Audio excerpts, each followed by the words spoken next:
Resource use. Resource use.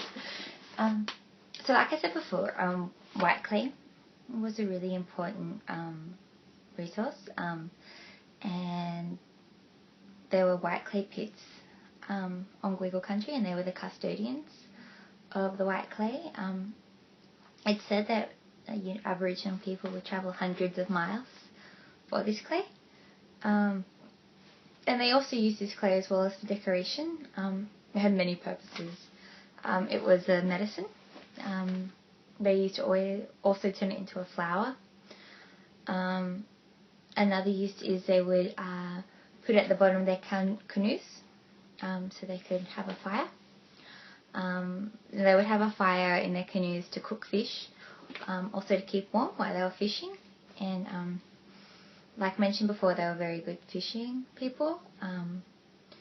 Even when the settlers were there, in the 19th century, they used to write about how much they envied the fishing skills of the local people. And they would fish using spears and hooks. Women used to also make nets as well to go fishing. Habitat-wise, housing-wise, I think that's a better word. Housing-wise, the Gweagal people lived in quite basic accommodation. They used just bark and leaves. It was quite temporary. To keep warm, they would use fire once again. They also sometimes lived in caves as well when the weather was poor. Now, a lot of information about the kind of accommodation that Gweagal people lived in is from observations written by Captain Cook, and those kind of observations are quite negative. They call the shelters quite primitive, and this is important to kind of acknowledge, I guess, the kind of values embedded in the evidence that you're using. You can't see it so good in this picture, but in the 1920s and 30s,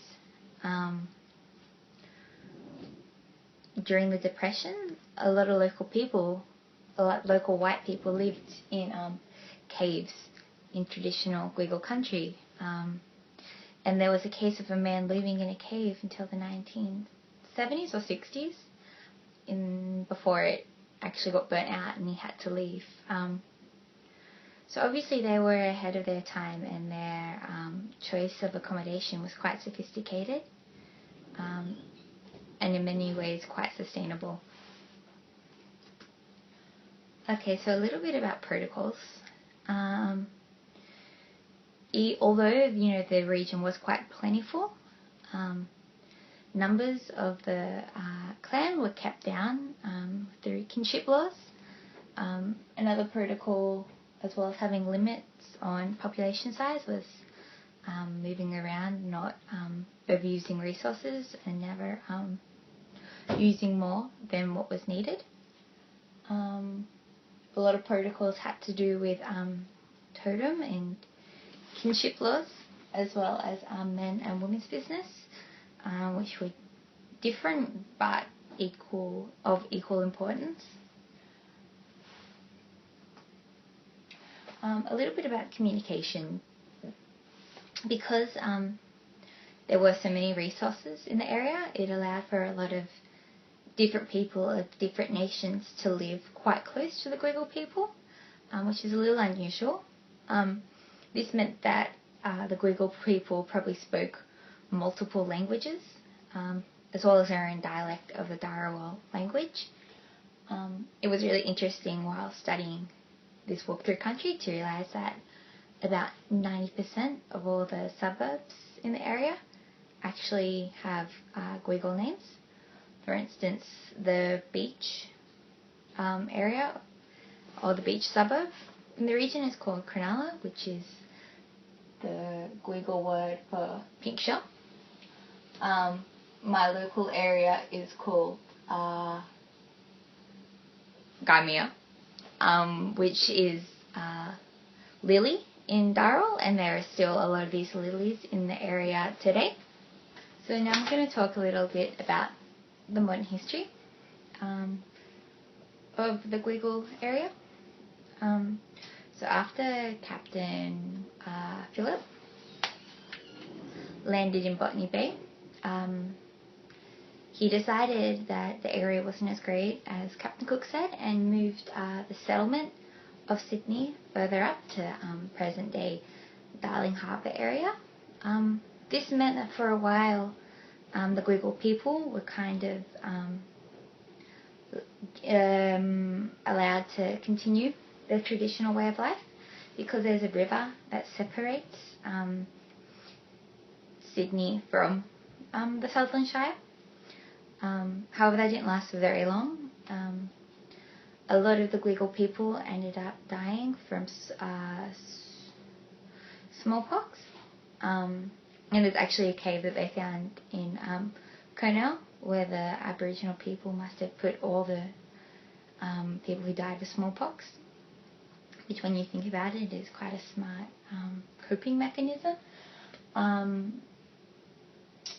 So slowly the area turned into farming land.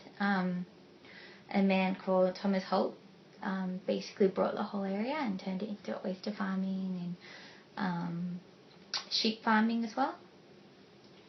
And it says here by 1850 the Gweagal people were largely outnumbered by white settlers, and that continued to increase.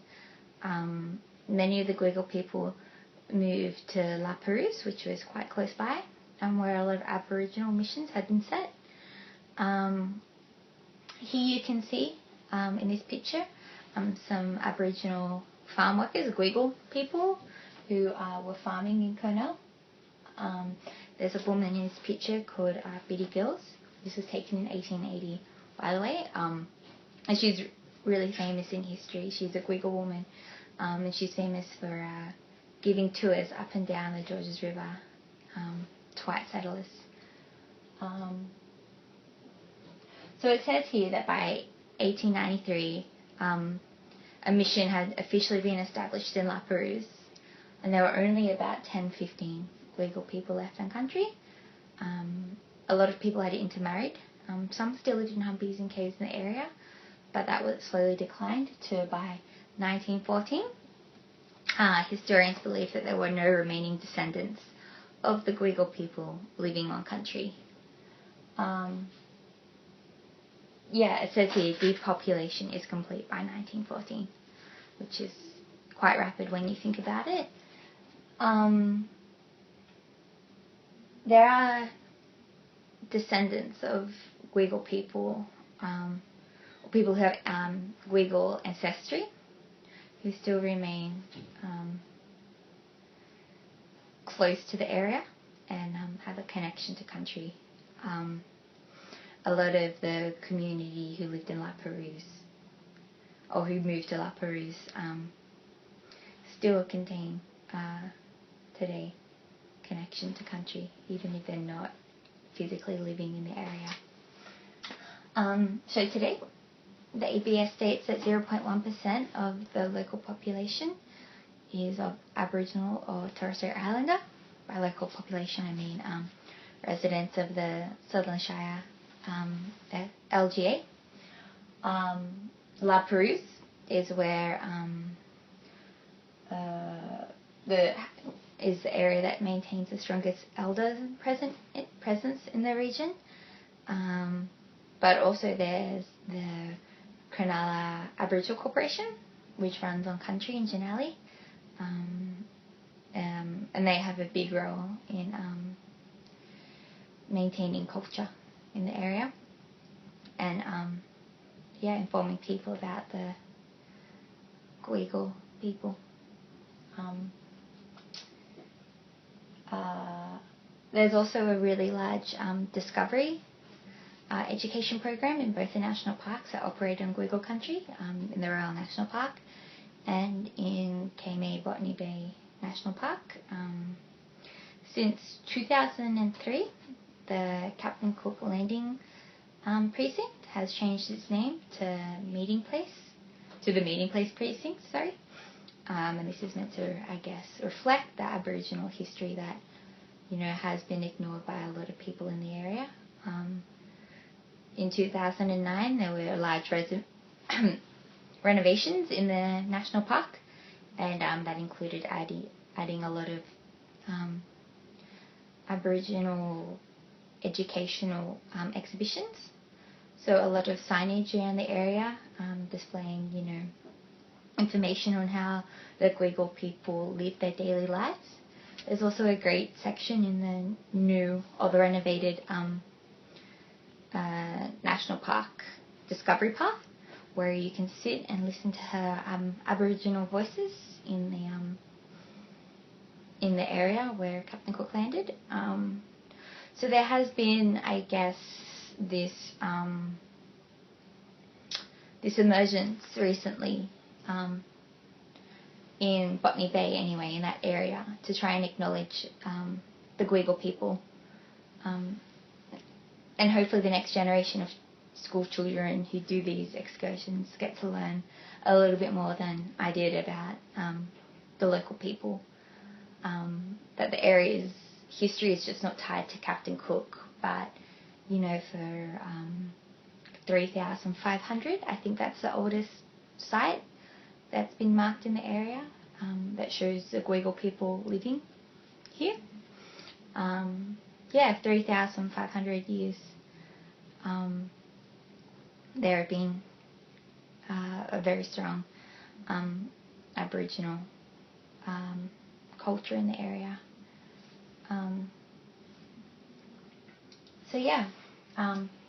That's my walk through country. Thank you for bearing with me. I know it was long and there were a lot of in this part of the presentation is when I would try and do a question and answer session. I would also end it by, saying thank you for listening. Thank you for listening. It's been a really rewarding assignment to learn about.